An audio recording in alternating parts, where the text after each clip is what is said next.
Hey y'all, this is Jennifer Ryan and Revelation Through History. Today's topic is on stories of events that happened in the first century that a lot of us today just really aren't that familiar with.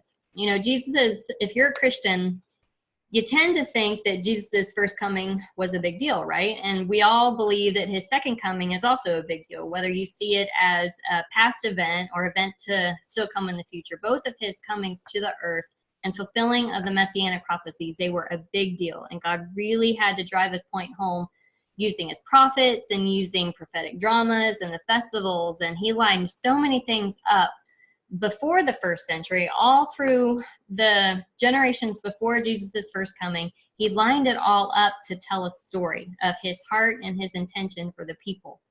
He loved the world so much, all the world, not just his people, but the Gentiles at the time too. He bent over backwards to paint that picture and tell that story and tell his prophets his plans and his blueprint. So many signs and wonders happened, pointing to the comings of Jesus, and even things that he did and he accomplished that weren't recorded and included in our Bible. We do have other witnesses of so many of the signs and wonders that showed God's heart through what Jesus did and what I believe that Jesus did in his second coming too. So this session is on those extra signs and wonders and things that the pictures that he painted to show what he was going to do.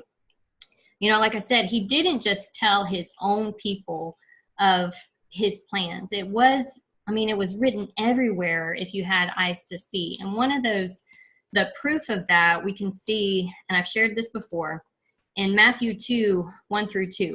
Now, after Jesus was born in Bethlehem of Judea, in the days of Herod the king, behold, wise men from the east came to Jerusalem, saying, "Where is he who has been born King of the Jews? For we have seen his star in the east and have come to worship him." So these men, they were paying attention to the stars. They were looking for what was recorded in a lot of ancient writings, not just the Jewish writings, but they were being led by this star, telling them that the king had been born and they had come to see him. Well, some interpretations of the Bible, instead of wise men, they say the Magi. And the Magi, they were believed to have been a part of the belief system of Zoroastrianism, which I've already taught on. They one of their main beliefs was that there was one good entity who would, at the end of time, fight one bad, evil entity, and the good would win, and it would set up the eternal kingdom and a new world and all of that. So the Magi were a part of that, and they followed the stars. So, you know, to Christians and to the ancient Hebrew people, that was evil. You can't follow the stars and astrology and all of that. That wasn't God, and he didn't approve of that. But these people, they were seeing the signs anyway because God was telling the whole world things were changing and he loved them that much. So yeah, there's a whole lot of things that we're not familiar with because sometimes we just kind of close ourselves off and don't want to see it. But, you know, God's voice is bigger than a lot of our ideas. And we can see his love if we choose to see. Not that it's okay to follow the stars and all of that. I'm not endorsing that. But just proving a point here.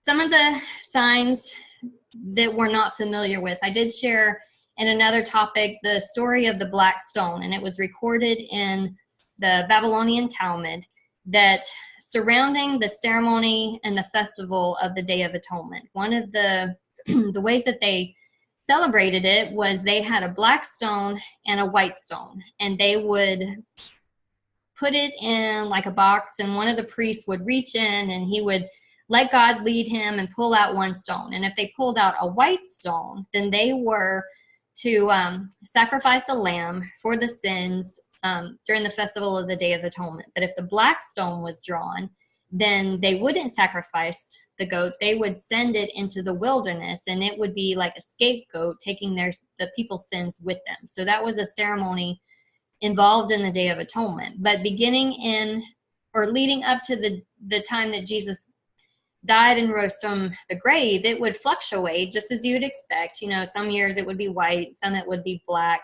and it would fluctuate, like flipping a coin and it landing on heads or tails. But beginning during the year that Jesus died, after that point, and for the next 40 years until the temple was destroyed by the Romans, the priest would only ever draw out the black stone. And the odds of that happening, that's impossible. It could only be a sign and a wonder that God was showing the people that they would no longer need a lamb to sacrifice, because the most perfect lamb that could ever be sacrificed, that was Jesus. And they didn't need that anymore. And God was showing that from now on, there would only be the black stone. And of course, that ceremony ended when the temple was destroyed. So that happened for 40 years. I mean, the odds of that happening, it has to have been a miracle, and it was something that God did to get the priest's attention, but they chose not to listen to it and instead continue in their traditions and the ways that they had always done it. Another sign that we may not be familiar with is there are springs inside and around the city of Jerusalem, and one of them is called the Spring of Siloam. And that wound up getting dried up, just not producing any more water around the time that the temple was destroyed in 70 AD. But let's look at something that Josephus was telling the people during the siege when Titus was there and they were surrounding it. He said, "As for Titus, those springs that were formerly almost dried up when they were under your power, since his has come, run more plentifully than they did before. Accordingly, you know that Siloam, as well as all the other springs that were without the city, did so far fail, that water was sold by distinct measures, whereas they now have such a great quantity of water for your enemies, as is sufficient not only for drink, both for themselves and their cattle, but for watering their gardens also. The same wonderful sign you had also experience of formerly, when the forementioned king of Babylon made war against us, and when he took the city and burnt the temple." So the Jews that Josephus was talking to, they knew their history. They knew what had happened to the temple the first time around. And Josephus was reminding them, look, a few hundred years ago, when the king of Babylon did this the first time, this same exact thing is happening that happened then. And all the springs dried up so that the people had no water. But when the king of Babylon showed up, it flowed for him and for his troops so much that they had enough water for the Babylonians to drink and to give to their animals. And even if they wanted to grow a garden, they had plenty of water for that. But for the Jews themselves inside the city, they had no water. And the people took that as a sign that God was providing for their enemies to destroy it, like he had prophesied that he would.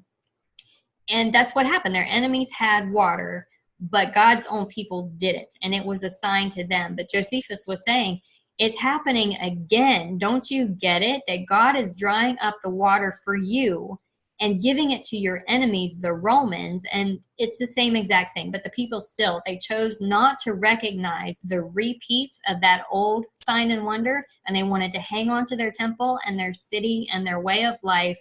And they were destroyed because of it, because they got in the way of that system. And so that was a sign and a wonder that we may not be as familiar with today, but the Jews, they totally got it during that time. But again, they, as Revelation told us, they chose to not submit, and they went the way of destruction. One of the things that we expect today, if you're thinking that Jesus is still going to come in the future, that his second coming hasn't happened yet expect him to come in the clouds, and that is based on some of the verses that we read in the New Testament, okay? So we have to understand that also to see how it's already happened in the past. So let's look at some of our favorite verses that we look at when it comes to Jesus coming in the clouds. Okay, one of them is Matthew 24:30. "Then the sign of the Son of Man will appear in heaven, and then all the tribes of the earth will mourn. And they will see the Son of Man coming in the clouds of heaven with power and great glory." So when Jesus comes back, he should come in the clouds. That's what we cling to. We're looking in the sky for his return. Another favorite is 2 Thessalonians 1:7-8.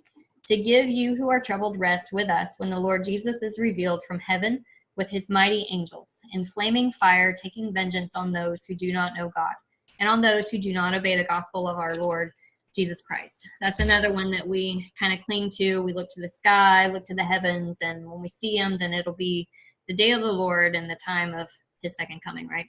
Another one, this one's from the Old Testament in Isaiah. It's from Isaiah 66:15. For behold, the Lord will come with fire, and with his chariots like a whirlwind, to render his anger with fury and his rebuke with flames of fire. This is a messianic prophecy about when Jesus comes to set up the messianic kingdom. And the last one we'll look at is from Mark 14:62.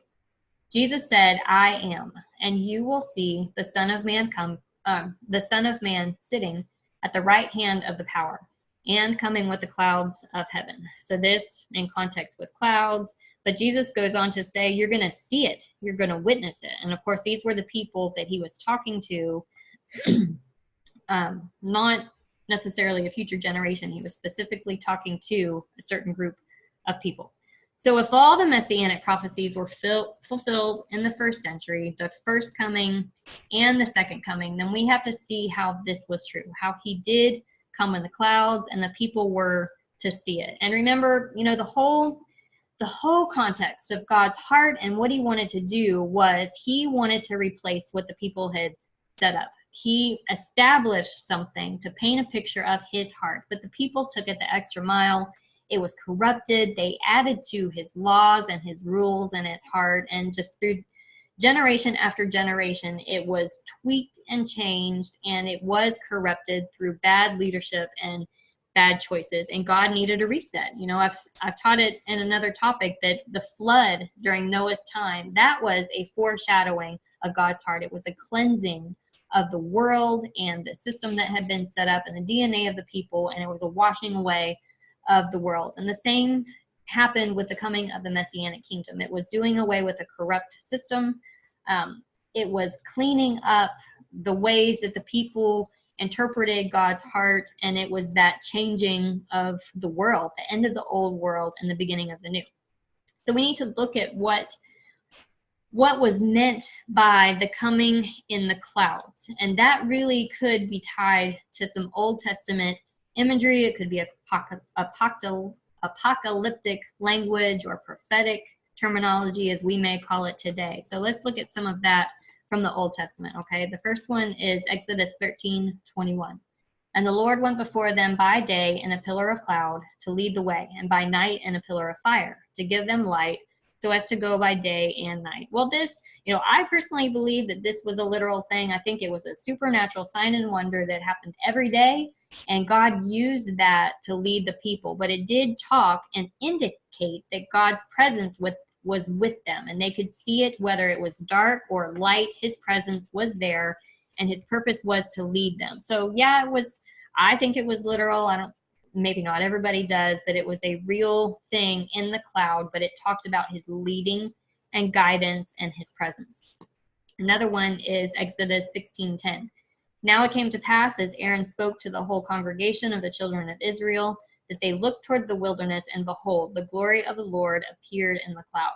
Again, this is, to me, it's a literal thing. I think it was a literal and real, in the natural sign and wonder that God did to show his people that he was with them. But the ultimate point that he did in appearing in the cloud was to say, my glory and my power is here, and it's with you. And it came like in a cloud or on the cloud, but he was there with them, and it was a fearful kind of thing. Another one is Psalm 104, 1-4. O Lord, my God, you are clothed with honor and majesty. He lays the beams of his upper chambers in the waters, who makes the clouds his chariot, who walks on the wings of the wind.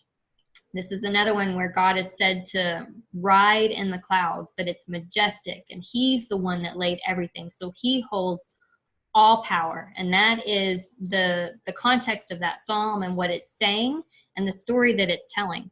But what's interesting is that in Canaanite mythology, Baal was known or titled or labeled as the rider of the clouds. So to me, what the writer of this psalm is saying is that Baal isn't the all-powerful, because he didn't lay the foundations of the world. Only the true God holds the whole power in all the world, and he's the one who rides in the clouds.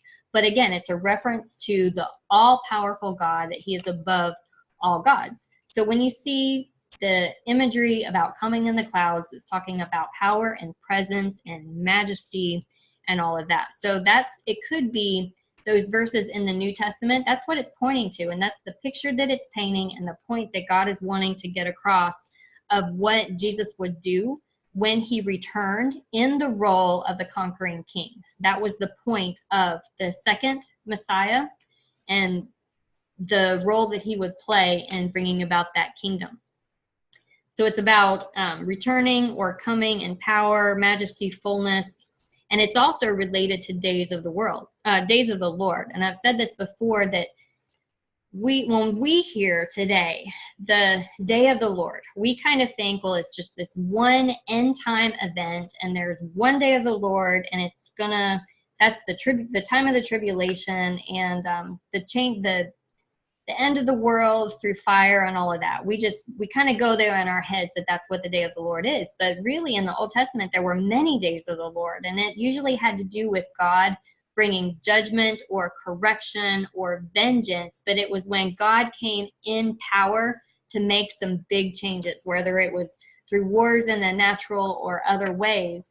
Days of the Lord, it's a broad title that meant God's coming in power and the fullness of it. And the clouds had to do with that a lot of the time. And in the Old Testament, it wasn't a literal thing. God, in Exodus, I kind of think that it was, but in other times it wasn't. It was just symbolic, and it may have pointed them back to the times of Exodus when God did show up like that in power. But that was the New Testament, that's what he was pointing to when those verses were used. But God can tell his prophets something, and he can fulfill it in any way that he wants to, because he's God. And a lot of times, even now, it's like he gives us a prophetic word, or he says that he's going to do something in the land, and we go through and we think, well, it could be this or this or this. And sometimes we'll get it right, but a lot of times it'll be wrong because it's something that we just can't even see or interpret. And we think that it's going to look a certain way, and we have these expectations, but we usually don't get it 100% correct unless you've got that gift of interpretation and you can lay it out plain, detail for detail. But not everybody has that gift. So sometimes, God will do it in ways that we expect, but then other times he won't, because he's God and he can fulfill it however he wants. But what if he did fulfill those prophecies of him coming in the clouds? What if it was literal? What if it wasn't just apocalyptic language? Well, then we need to go back in history and look at some of the stories that happened, and we can see, well, Jesus said they would see it, so did they? And I want to point out that it is literal. So it's both literal and symbolic. He came back in power, just like it would maybe point people who have the apocalyptic language understanding, but it also was very literal. So let's look at some things that Josephus recorded during the War of the Jews. He said, a few days after that feast, on the 21st day of the month Artemisius, which is also Iyar, a certain prodigious and incredible phenomenon appeared. I suppose the account of it would seem to be a fable were it not related by those that saw it. For before sunsetting, chariots and troops of soldiers in their armor were seen running about among the clouds and surrounding of cities. And this wasn't just in Jerusalem, it was the cities in the area. It was multiple cities, not just one, and it was all the people, not just Christians. These were Jewish people that saw what looked like soldiers in the clouds, in the sky, and they were on chariots, and they were battling in the clouds. And that would have indicated, if you were to see that today, you would know that something was up. But the same thing happened with them at that time. They knew that something was going on. It was a supernatural phenomenon that even Josephus said that it seemed to be a fable, but so many people saw it. We also have a recording by Tacitus, and he was a Roman historian, not Jewish. He said, embattled armies were seen to clash in the sky with flashing arms, and the temple shone with sudden fire from heaven. So Tacitus, he would get all these stories from the Roman soldiers and the leaders and the people who would witness whatever was going on in all of the Roman Empire, not just in the Judean area, but they would come back with their stories, and people like Tacitus would report it. So this was also something that somebody in Rome was recording that came back from the war of the Jews and the Romans. But these people, Romans, saw armies in the sky fighting, and it was above the temple, and they took it as a sign something abnormal was going on. So yeah, Jesus said that they would see him in the clouds, and they did. All right, in my book, I shared a story or a hypothetical situation. And let's say that you're a pastor, and you've always been a pastor, and your daddy was a pastor, and your granddaddy was a pastor, and it's been on down the line where all the generations have always served God. But God started speaking to you early on that your path is going to be different, and maybe you're called to be a missionary, and you're not called to be a pastor anymore. But you go on with your life, and you resist it because that's just what your family's always done, and you don't know any other way to be, and you don't want to disappoint your family because you would break with tradition, or it wasn't comfortable to you. Maybe you don't want to do it. So, you have a church, and you make it your job to take care of it and steward it, and you go and pray in it and clean it, and you worship God in it. But then one day you go on about your church business, and you hear voices saying, we need to get out of here. Let's go. And then there's this rush of wind and a commotion, and then silence. What would you do? Would you feel secure staying in there anymore? Like, oh, I don't know what that was, but if the spirits don't want to be in here, maybe I should leave too. Or maybe this is a sign that God's presence is leaving me, and I need to get in line with his presence. Or would you say, I must be going crazy, I'm losing my mind, I'm hearing things, and you would just go on with your life business as usual? Or would you maybe ignore it? Everybody would call you crazy, and you don't want to lose face, or you don't want to lose supporters or money or your church, and there's too much at stake, and so you just kind of sweep it under the rug for fear of the people. What would you do? Well, this was a situation that did happen in the temple during the first century before the war started. Let's look at a reference that Josephus, well, first there's Tacitus and the histories again. Tacitus says that the doors of the Jewish shrine suddenly opened. A superhuman voice was heard to proclaim that the gods were leaving, and at once there came a mighty movement of their departure. So again, Tacitus is hearing stories come back from the Roman soldiers that were part of the war, and he took the time to record this happening, this event where the doors opened and a supernatural voice was heard in the temple. Josephus said, moreover, at that feast, which we call Pentecost, as the priests were going by night into the inner court of the temple, as their custom was, to perform their sacred ministrations, they said that they felt a quaking and heard a sound as of a great multitude saying, let us remove hence.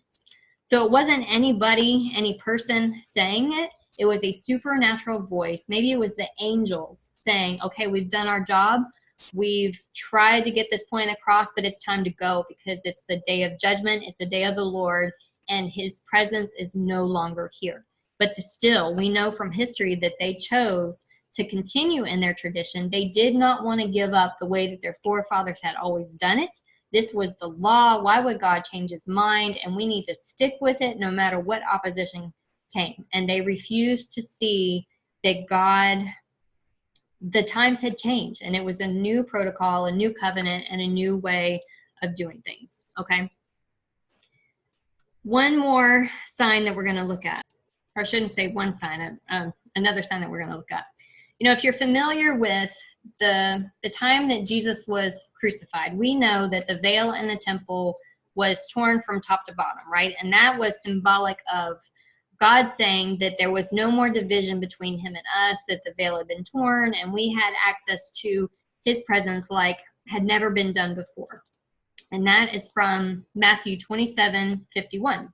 Then behold, the veil of the temple was torn in two from top to bottom, and the earth quaked, and the rocks were split. And the parallel verses for that is in Mark 15:38 and Luke 23:45. So for something like that to happen, that has to have been a supernatural thing. The Mishnah, which was another Jewish book that recorded a lot of the details of the law and interpretation of symbols, and it was more like an informational kind of a thing. The Jewish Mishnah said that that veil that was torn, it was 60 feet long. It was as wide as the palm of your hand. And when it was wet, if it happened to be wet, it took 300 men to be able to lift it. I mean, you can't just rip that. It's not like a bride's veil when she gets married and it's really thin and see-through and it waves and with the slightest breeze it comes across. It wasn't like that kind of veil. It was really thick, very strong, and very heavy. So it was impossible for one man or even a couple of men to do that kind of ripping, unless you had a chainsaw or some kind of power tool and maybe a scissor lift to be able to do it. You just can't do it. That was a supernatural sign and wonder that God did to show that things had changed, right, during Jesus's death. So let's look at something else that happened along those lines. Josephus said, the eastern gate of the inner court of the temple, which was of brass and vastly heavy, and had been with difficulty shut by 20 men, and rested upon a basis armed with iron, and had bolts fastened very deep into the firm floor, which was there made of one entire stone, was seen to be opened of its own accord, about the 6th hour of the night. Now those that kept watch in the temple came hereupon running to the captain of the temple and told him of it, who then came up, and not without great difficulty was able to shut the gate again. This also appeared to the vulgar to be a very happy prodigy, as if God did thereby open them the gate of happiness. But the men of learning understood it, that the security of their holy house was dissolved of its own accord, and that the gate was opened for the advantage of their enemies. So, just like the veil, if the veil took 300 men to lift it when it was wet, one of the gates of the temples, it took about 20 men to be able to shut it because it was so heavy. It was made of very strong and heavy material. So for it to just open on its own, there was no earthquake recorded around that time. There's an earthquake, so things shift and the temple just opened, or a really strong hurricane or a breeze or something came along and blew it open. Well, that didn't happen. He didn't record it. It just all by itself, it opened. And there's no way for that to be something that anybody did. So the people were interpreting that as an obvious sign, and the ones who didn't really have much understanding of those type of things, they saw it as a good sign, like, oh, God is opening the doors for us. It just means happiness and we can do whatever we want. They took it as a good sign. But Josephus said that the men of learning who understood the symbolism behind that, they knew that God was opening the doors for their enemies to come in. And that is exactly what happened. This happened before the war really got started. And in the following years, the Romans did come and the temple was destroyed because of it. Another sign we'll look at real quick was also by Josephus. He said, the people did not attend nor give credit to the signs that were so evident and did so plainly foretell their future desolation. But like men infatuated, without either eyes to see or minds to consider, did not regard the denunciations that God made to them. Thus there was a star resembling a sword, which stood over the city, and a comet that continued a whole year. At the same festival also, a heifer, as she was led by the high priest to be sacrificed, brought forth a lamb in the midst of the temple. So, what would we think today if we saw if a prophet was prophesying to a certain city, change is coming, for 40 years, change is coming. God is going to bring a massive change to it, and y'all better prepare. And then all of a sudden, after a few decades of prophecies like that, you see a star above the city that looks like a sword, and it doesn't move. It just stays there for a year. Well, that's abnormal. That's not natural. It must be a sign and the wonder. And it's one more obvious thing that really you should pay attention to know that change is coming. Well, that's what they did. It stood over the temple. And then also during their celebrations and their typical animal sacrifice. We don't do that today, but let's just say that if prophecies were coming against the United States today, and our symbol, our our bird is the eagle, and that's symbolic of freedom, and it stands for the U.S., and you recognize that as a symbol of the U.S., and it's very important. Well, what if just all of a sudden, during the time prophesied that the judgment was coming, what if an eagle, laid an egg and hatched a dove, and a dove was born from an eagle? And that would be very extreme and a sign and a wonder, because that is not normal nature. It doesn't happen that way. Or worse yet, if it gave birth to something that wasn't a bird, like a mouse or something like that, and it's just very abnormal, would we pay attention to it? And would we go back and say, God, what are you saying about this country that we have missed? Hopefully a lot of us would recognize these types of signs and change our ways. And that was what God was doing, because, like I said at the beginning, his first coming was a big deal, and there was sign after sign and prophetic word given, but so was his second coming. And unless we go back and read those stories and the events, it's not common knowledge to us all that God did, and the proclamations that he got out to get the people's attention. He did it through his messengers, the disciples, and the Christians, and the evangelism and all of that. He did it that way, but he also gave them sign after sign through prophets and other ways too, to let them know and to warn them that they needed to listen to the warnings that were coming. This last sign that I'm going to talk about, and we're going to wrap it up with this is controversial, and we're not going to spend a whole lot of time on it. So if you can maybe see it from the perspective of just another sign and wonder that God did to get the people's attention, then look at it from that perspective. But it is touchy. It is a little bit controversial, but I don't mean it in a condemning kind of way. I want to give Jesus the glory and to show all that he did and the signs and wonders that God provided to show the people. So there's a verse in Jeremiah, or a passage. This is from Jeremiah 33:17 through 21. For thus says the Lord, David shall never lack a man to sit on the throne of the house of Israel, nor shall the priests, the Levites, lack a man to offer burnt offerings before me, to kindle grain offerings, and to sacrifice continually. And the word of the Lord came to Jeremiah, saying, Thus says the Lord, if you can break my covenant with the day and my covenant with the night, so that there will not be day and night in their season, then my covenant may also be broken with David, my servant, so that he shall not have a son to reign on his throne, and with the Levites, the priests, my ministers. So at first glance, if you just back up and look at this, we who are Christians, we say, yeah, Jesus, he sits on the throne, he's the king, and he became the priest and all that, so he fulfilled it. And so we kind of move on after that, and we don't look at it a little bit more closely, because, Jesus was son of David, and he's the king, he's the priest, and he's it.